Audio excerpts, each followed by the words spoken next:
Good afternoon, everyone. What's happening with the planet? Avalanches, volcanoes, record snows, geoengineering, and now satellites above our head from pole to pole.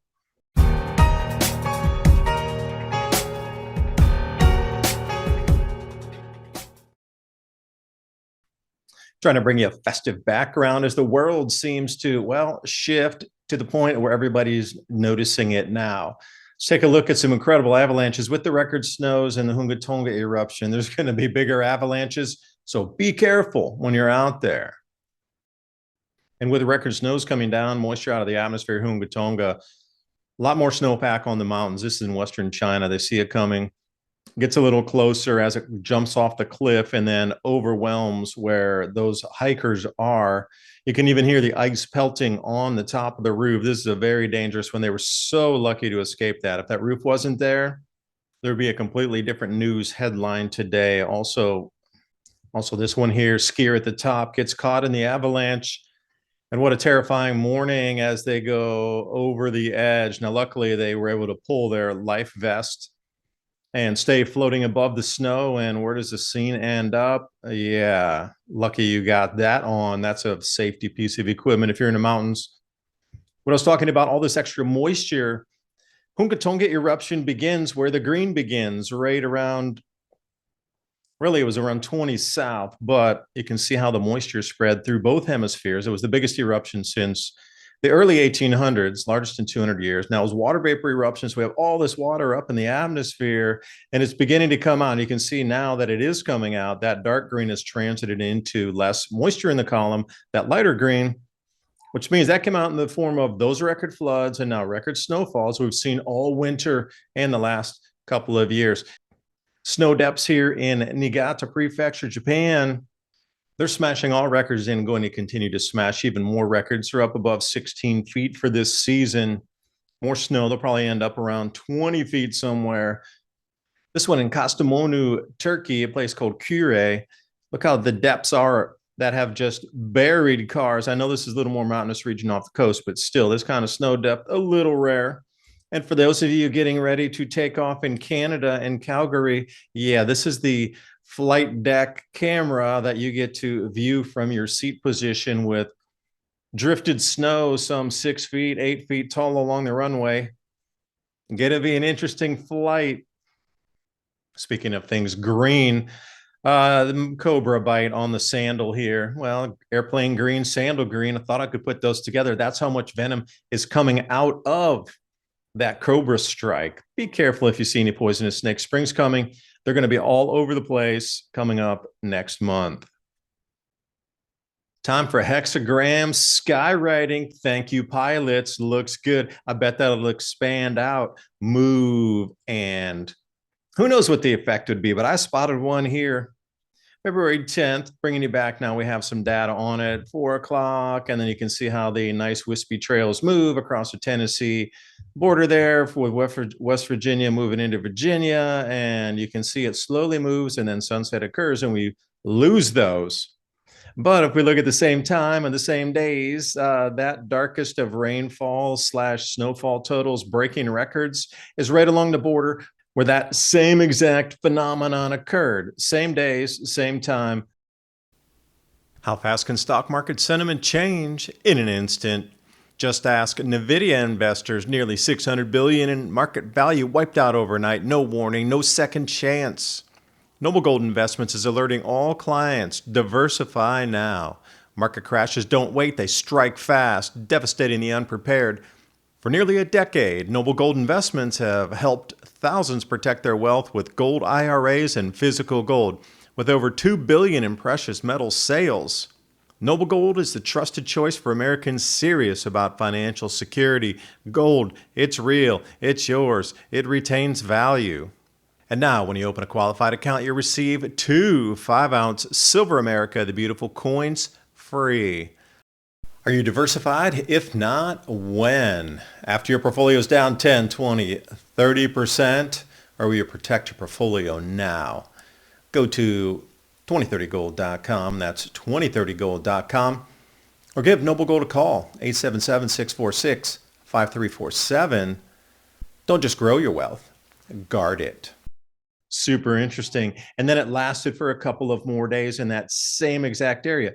But if you look down through the canopy a little bit closer, what do you see? The all-time records, 30 plus inches of rain. That's where those massive, massive, massive floods were that inundated West Virginia.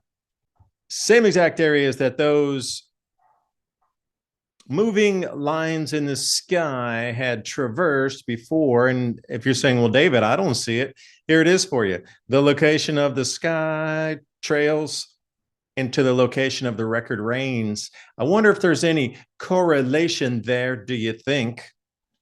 And looking out in the forecast, March 1st coming up here for you. Yin yang in the skies.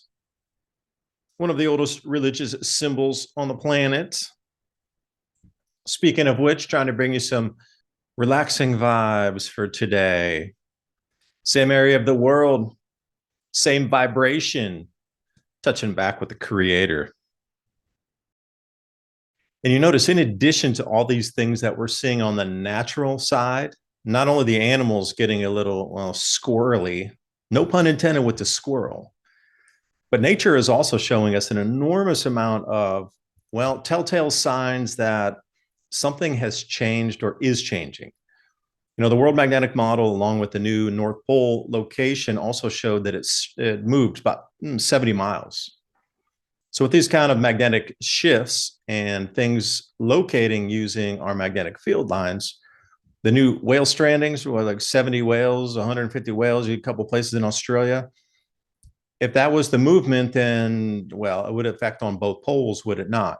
So down near Antarctica, they're also getting a different magnetic field line variants, and then those that use that to locate and move along those magnetic field lines would also get stranded in different places. They didn't last year because that moved 70 miles.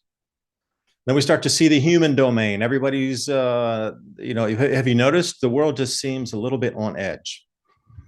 So much change happening in America. It's shock and awe for the amount of change. Truly, it's hard to keep up. So much thing. And now the economy is going to start to shift. And when it does, wow, that is going to send a scatter wave to the entire planet as the very inner workings get reworked that have been in place for 80 years. After World War II, that's going to get remorphed, new rules, new piping put in place. So the old needs to get ripped away first. Then we look at the food pricing, and we see this never-ending increase in food prices, although out here in Asia, where I'm traveling currently, be back next week to the States. A little bit cheaper on some things, a little more expensive on others.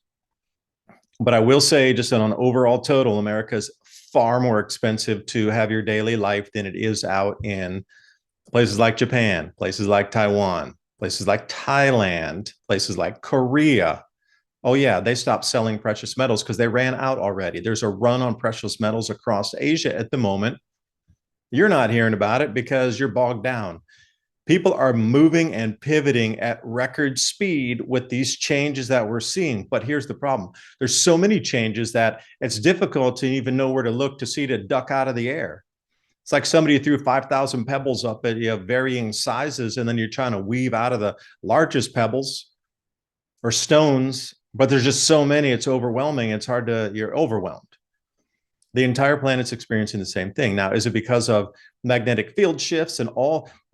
For me, just all these things happening at the same time is just not natural. There's something else driving everything behind it. And you have to ask yourself, what is it? A known cycle? Was it a change of an age? Was it a new era? Something that many people knew was energetically going to shift humanity from its present form are now in the middle of utilizing that shift. But a lot of the general populace doesn't know that that was there for, I wouldn't say the taking, but therefore the reshuffling, the removement, the rebending, the resculpting of the world as you know it. Again, galactic cosmic rays, different types of magnetic field anomalies on the sun, stepping off a solar maximum into solar minimum. Are we pulling away from the four gas giants? Are we getting into this? April is a big one to look for, not only with space debris, but also earthquake window open as these planet has pulled away and it is in front of the sun by itself. Beginning next month, as it breaks that electromagnetic coupling from the gas giants, we're going to see a few more quakes. And as we get in front of the sun, we're going to see more fireballs, space debris, or if it's this one, Kilauea, or if it's the one in Ethiopia, down the blue volcano. I mean, they're just starting to go off everywhere.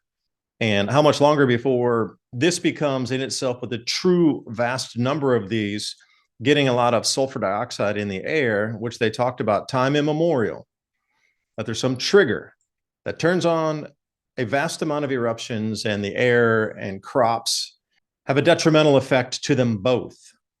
Then we have the wild card here of all the low Earth orbit, your communication network satellites for your internet, so you can have free internet while you're camping. Awesome. It's starting to surround the planet to this vastness here. It's getting absolutely insane. If you knew the true number and how many are re-entering, because they're putting up new ones, that the ones from 2021 are now not they're not nearly as technically savvy. So they're just bringing them out of orbit by putting up all these new ones. That, in addition, is going to put an enormous amount more fireballs up there for us to see re-entering. In addition to whatever that signal broadcast is down on the entire planet at the same time, you need to ask yourself what that could possibly do to us, our plant life. You know, that much beaming signal down across the entire planet in unison, except for the poles, from pole to shining pole, is covered with soon to be hundreds of thousands of satellites, all beaming down Wi-Fi signal.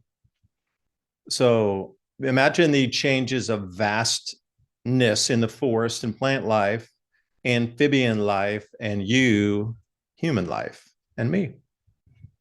What is that really doing to the ecosystem is the question. Nobody's really studied that. It's never been studied at such a thing. I encourage you to take a look at the different studies that they've done, growing plants next to a Wi-Fi router or not, and see the difference in vegetative growth. And then you start maybe putting the correlation together here, like there might be something that 1 equals a 1. If our crop yields are declining, is it truly from shifting jet streams and moisture patterns, or is it also a bit of signal beaming down that's also interfering with the crop growing areas, crop growth itself, the maturation of plants, and all the different parts of and stages of plant growth? Not a lot of studies been done on that, but the crop losses we're experiencing now are coming in really heavy this year. You're looking at the prices of wheat skyrocketing.